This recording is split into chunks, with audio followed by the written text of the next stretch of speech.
Hey everyone, welcome back. If your Truist mobile app isn't updating, here's a simple way to get it working.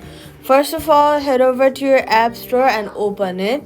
Then search for the Truist mobile app and then check for available updates for Truist app. If an update is listed, tap update.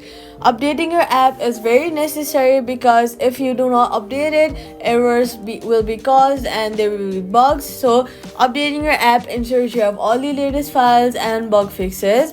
After that, go ahead and make sure that your device has enough storage. Open your settings, check if there is enough storage in your phone so your app operates smoothly.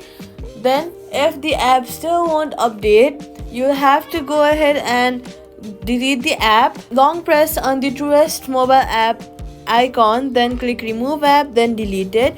To reinstall again, head over to your app store, search for the app, and then reinstall from there. After updating, all the new features and fixes should work properly, and that's it. Subscribe for more quick fixes.